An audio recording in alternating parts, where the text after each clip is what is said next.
Perkenalkan, saya Sarah Mutia dengan NIM 2201072036 akan menjelaskan materi mengenai sifat dan contoh dari liabilitas jangka pendek. Baiklah, saya akan menjelaskan klasifikasi liabilitas jangka pendek. Menurut PSAK, liabilitas jangka pendek ini diperkirakan akan diselesaikan dalam jangka waktu siklus normal operasi perusahaan dan jatuh tempo dalam jangka waktu 12 bulan atau dari tanggal laporan posisi keuangan. Nah, beberapa contoh liabilitas jangka pendek. Yang pertama ada utang usaha, pinjaman dari bank, ada bagian dari kredit panjang yang jatuh tempo dalam waktu kurang atau sama dengan 1 tahun. Nah, misalnya ini tuh kredit dalam jangka waktu 3 tahun, namun sisa pembayarannya atau sisa pelunasannya itu tinggal 3 bulan lagi, maka ini sudah bisa diklasifikasikan sebagai liabilitas jangka pendek. Yang lainnya ada contohnya tuh utang pajak, biaya yang masih harus bayar, voucher payable, utang dividen, pendapatan diterima di muka, ada uang muka penjualan, utang pemegang saham, utang leasing, dan utang lain-lain. Nah, beberapa tujuan dari pemeriksaan audit liabilitas jangka pendek. Yang pertama adalah untuk mengecek apakah terdapat internal kontrolnya baik atas liabilitas jangka pendek. Yang kedua ada liabilitas jangka pendek itu tercantum di dalam laporan posisi keuangan yang didukung oleh bukti-bukti yang lengkap dan berasal dari transaksi yang betul-betul terjadi. Nah, yang selanjutnya untuk memeriksa apakah semua liabilitas jangka pendek perusahaan ini sudah tercatat per tanggal laporan posisi keuangan. Yang keempat, untuk memeriksa accurate expense, di mana jumlahnya itu reasonable atau masuk akal dan wajar. Nah, jika terlalu besar maka tidak terlalu besar dan tidak terlalu kecil. Dimana kalau terlalu besar ini akan mengakibatkan labanya terlalu kecil. Dan jika accurate expense-nya itu terlalu kecil, maka berarti labanya itu yang dilaporkan terlalu besar gitu. Dan kelima itu untuk mengecek kewajiban sewa leasing jika sudah dicatat sesuai dengan standar akuntansi sewa guna usaha. Itu sesuai dengan PSAK nomor 30 tahun 2007 tentang sewa. Nah, keenam untuk memeriksa jika seandainya ada liabilitas jangka pendek dalam mata uang asing per tanggal laporan posisi keuangan. Nah, jika sudah dikonversikan ke dalam rupiah dengan menggunakan kurs tengah Bank Indonesia per tanggal laporan posisi keuangan dan selisih kurs yang telah terjadi sesuai dibebankan atau dikreditkan pada laba rugi tahun berjalan.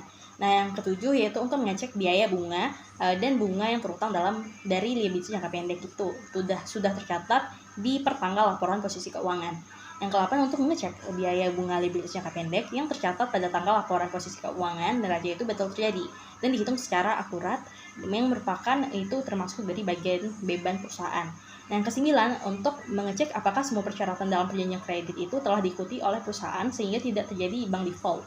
Dan terakhir yaitu untuk mengecek penyajian liabilitas jangka pendek ini di dalam laporan keuangan, dalam laporan posisi keuangan dan catatan atas laporan keuangan sesuai dengan standar akuntansi keuangan di Indonesia, yaitu ETAP atau SAK atau IFRS. Halo semua, saya Tika Diputri dengan NIM 2201072046. Di sini saya akan memberikan penjelasan terkait prosedur dari audit liabilitas jangka pendek. Nah, untuk prosedur audit liabilitas jangka pendek itu terbagi 20. Nah, yang pertama itu kita perlu melakukan pemeriksaan dan evaluasi terhadap internal kontrol dari liabilitas jangka pendek. Nah, yang kedua itu kita perlu meminta rincian liabilitas jangka pendek, utang usaha atau liabilitas lainnya. Lalu kita perlu melakukan penjumlahan secara footing dan kita itu setelah mendapatkan jumlahnya itu kita perlu mencocokkan dengan saldo yang ada di buku besar. Nah, untuk yang ketiga, untuk utang usaha itu kita perlu mencocokkan kepada masing-masing supplier sesuai dengan saldo menurut sub diary ledger. Nah, lalu yang keempat itu kita perlu memeriksa bukti pendukung dari saldo utang kepada beberapa supplier. Nah, perhatikan juga angka-angkanya dan cocokkan dengan purchase requisition, purchase order, purchase receiving report, dan supplier invoice. Dan juga kita perlu memeriksa apakah perhitungannya itu sudah matematis dan telah diotorisasi oleh penjabat yang berwenang. Nah, untuk yang kelima itu seandainya terdapat monthly statement of account supplier, maka kita harus melakukan rekonsiliasi terhadap saldo statement of account supplier dengan subdiary ledger. Nah, untuk yang keenam itu adalah pertimbangkan untuk mengirimkan konfirmasi terhadap supplier. Kenapa kita perlu mempertimbangkannya? Karena di sini Karena di sini itu tujuan konfirmasinya itu untuk memeriksa keakuratan pencatatan akuntansi dari klien. Makanya tidak diwajibkan atau kita perlu mempertimbangkan meminta konfirmasinya. Tidak jarang pula supplier itu langsung memberikan yang tadi seperti yang saya sudah jelaskan, yaitu adalah monthly statement of account. Nah, di situ tuh kalau misalnya terjadi tidak kesamaan antara monthly statement of account dengan sub diary ledger, maka perlu dilakukan rekonsiliasi.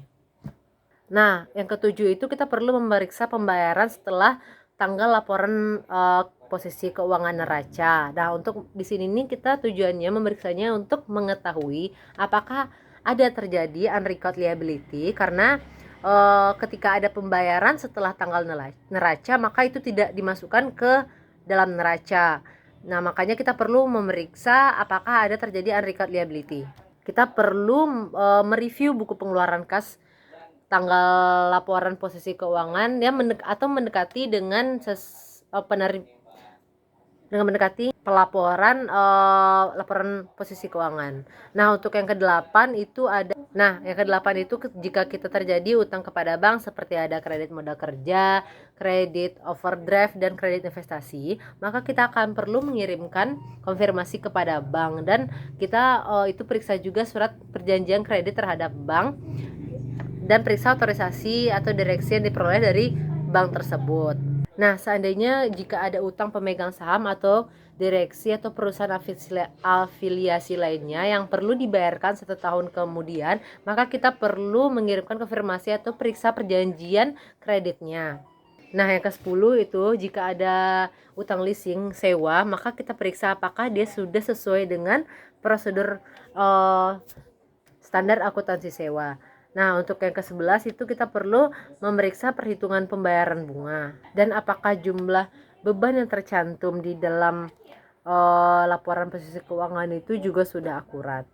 Nah, yang ke-12 jika ada saldo utang usaha di debit, maka kita perlu memeriksa apakah di sini nih saldo di debit ini disebabkan karena ada pengembalian barang atau karena sudah dilunasi. Nah, jika jumlah didebitkannya itu besar, maka kita perlu melakukan reklasifikasi. Nah, seandainya ada uang muka penjualan pertanggal laporan posisi keuangan, maka kita perlu periksa bukti pendukung dan periksa apakah saldo tersebut sudah diselesaikan di periode berikutnya atau subsequent clear, dan misalnya dengan mengirimkan barang yang dipesan oleh pembeli. Nah, untuk yang ke-14 jika ada liabilitas jangka panjang dan akan dibayarkan di 1 tahun setelah hampir jatuh tempo, maka perlu dilakukan reklasifikasi menjadi liabilitas jangka pendek. Nah, kita harus memeriksa apakah dia telah melakukan reklasifikasi menjadi liabilitas jangka pendek.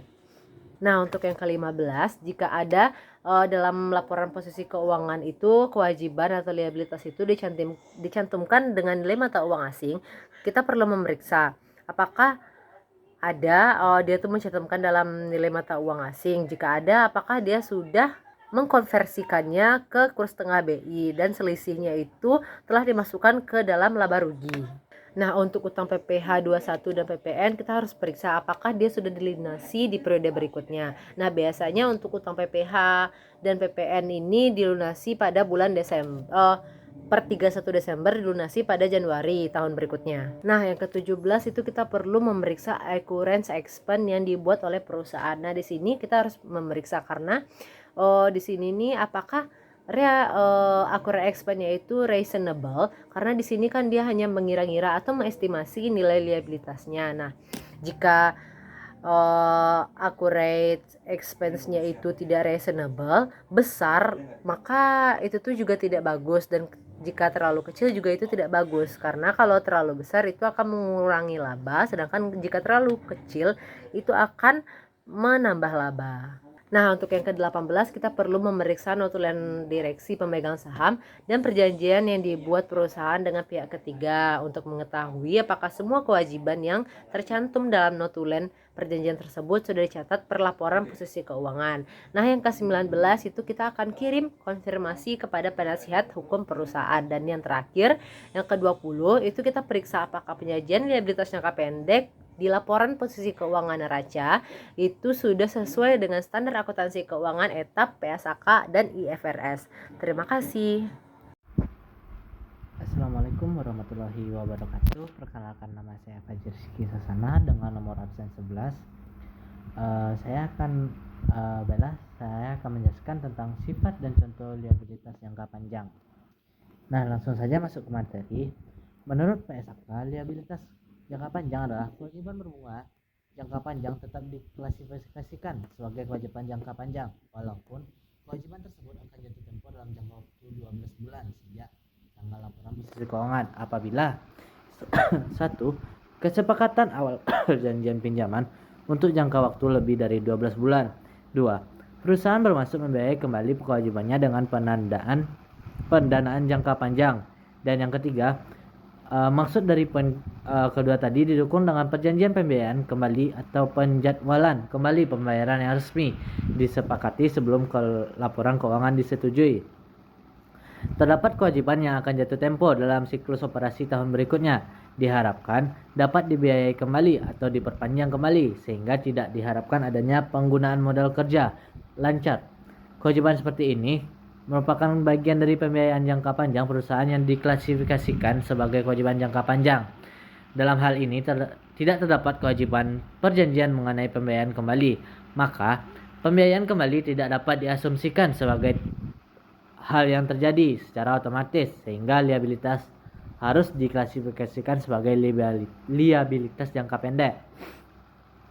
Perjanjian kembali harus secara resmi disepakati sebelum laporan keuangan disetujui, membuktikan bahwa pada tanggal laporan posisi keuangan atau neraca disubstansikan substansi liabilitas merupakan liabilitas jangka panjang. Nah, ada juga pengertian lainnya liabilitas jangka panjang ini.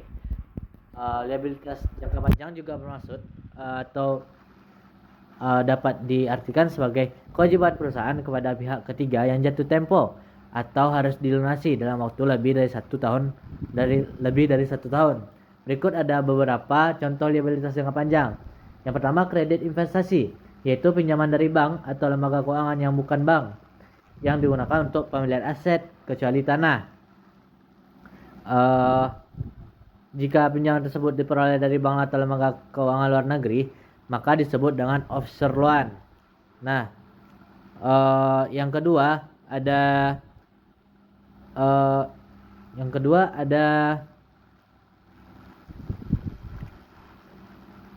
utang obligasi atau bond payable.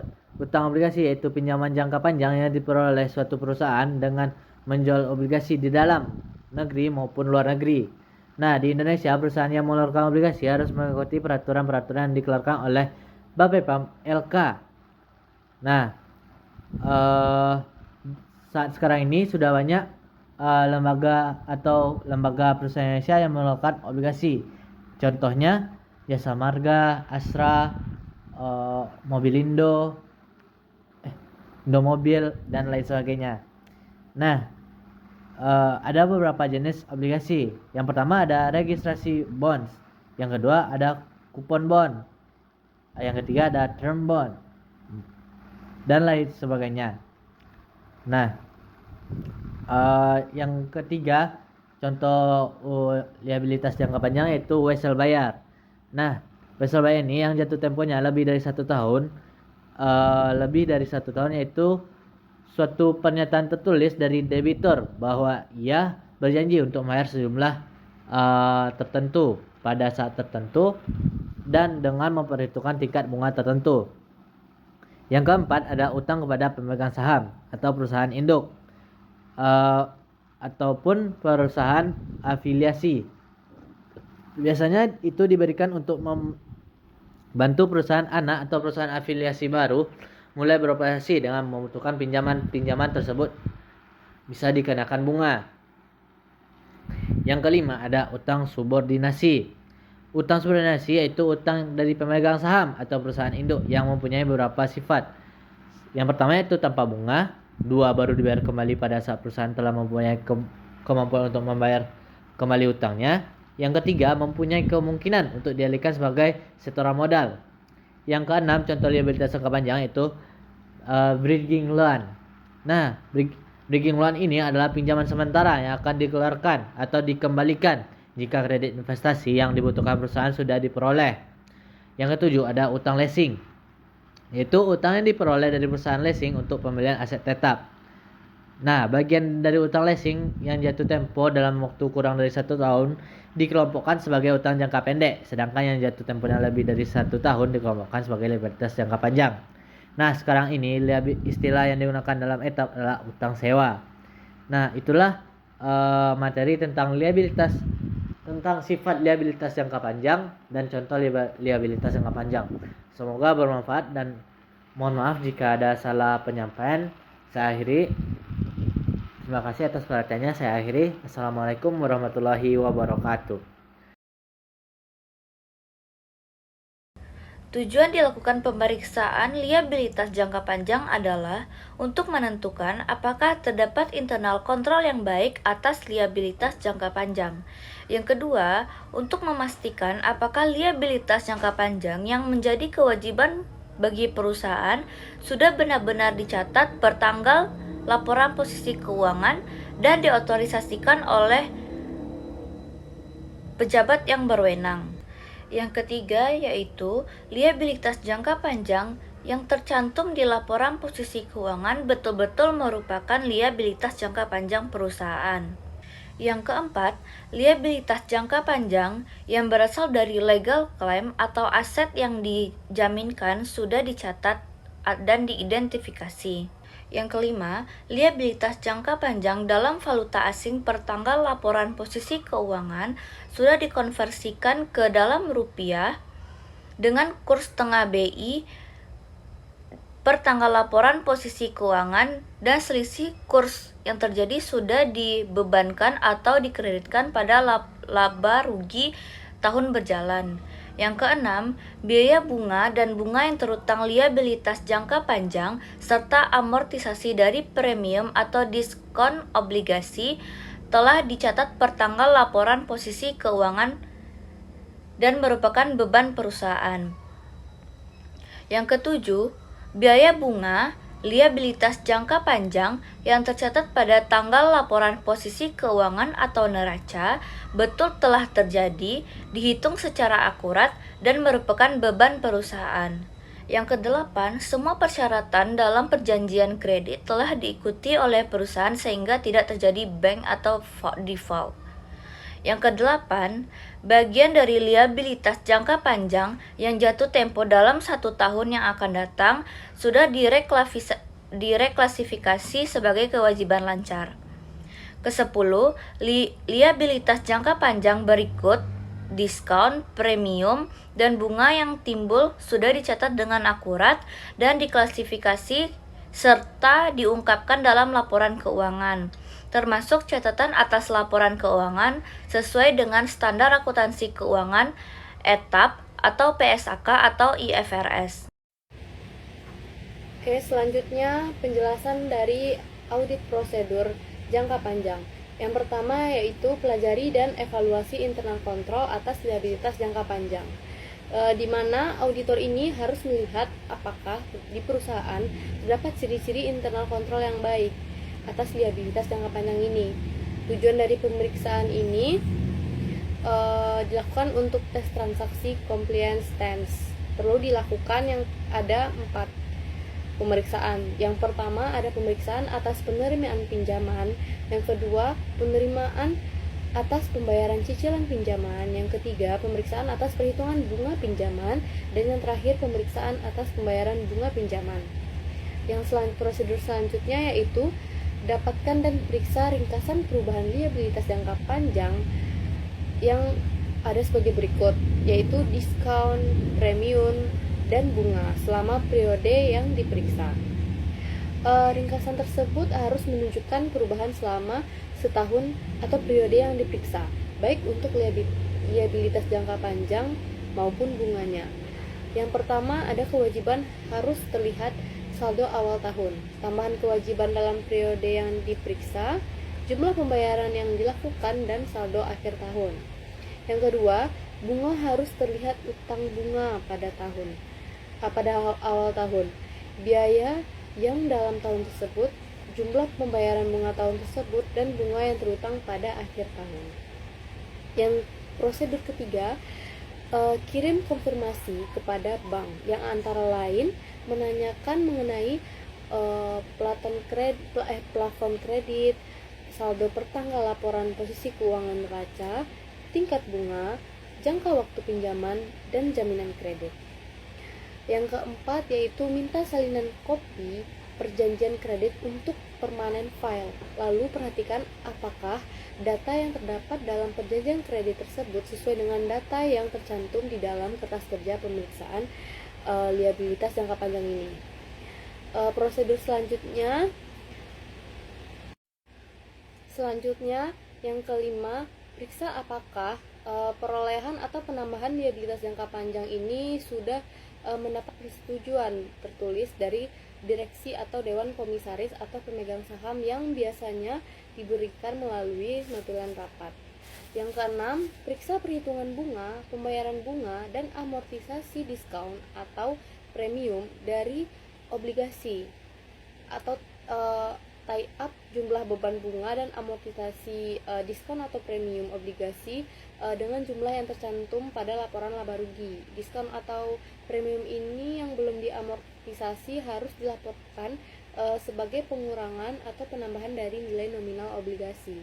Yang ketujuh, periksa apakah ada liabilitas jangka panjang atau wesel bayar yang diperpanjang setelah tanggal laporan posisi keuangan untuk mengetahui apakah utang tersebut harus tetap disajikan sebagai liabilitas jangka panjang atau sebagai utang lancar. Selain itu, harus diperhatikan juga apakah ada liabilitas jangka panjang atau wesel bayar yang dilunasi setelah tanggal laporan posisi keuangan walaupun belum jatuh tempo. Ini maksudnya untuk mengetahui apakah liabilitas jangka panjang tersebut harus reklasifikasi sebagai liabilitas jangka pendek atau tidak. Selanjutnya yang kedelapan, seandainya ada utang dari pemegang saham atau dari direksi atau dari perusahaan afiliasi, harus dikirim konfirmasi dan diperiksa apakah ada pembebanan bunga atas pinjaman tersebut. Yang kesembilan, seandainya ada utang leasing, periksa apakah pencatatan dan penyajiannya di laporan posisi keuangan neraca itu sudah sesuai dengan standar akuntansi sewa guna usaha yang terdapat pada PSAK nomor 30 revisi 2007 tentang sewa. Yang ke-10, periksa apakah ada bagian dari liabilitas jangka panjang yang jatuh tempo dalam waktu 1 tahun yang akan datang sehingga harus direklasifikasi sebagai liabilitas jangka pendek.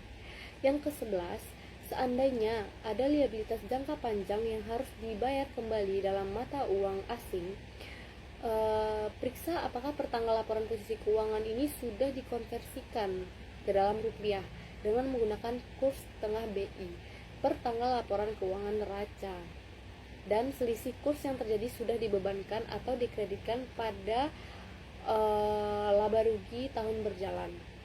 Selanjutnya, prosedur selanjutnya yang ke-12 yaitu lakukan penelaahan analitis atau analytical review procedures terhadap liabilitas jangka panjang dan biaya bunganya untuk melihat kemungkinan terjadinya kesalahan dalam pencatatan biaya bunga. Yang ke-13 itu tarik kesimpulan apakah penyajian liabilitas jangka panjang ini di laporan posisi keuangan neraca dan catatan atas laporan keuangan ini dilakukan sesuai dengan standar akuntansi keuangan etap PSAK atau IFRS. Baik, sekian dari kelompok saya. Apabila ada salah, saya minta maaf. Saya akhiri.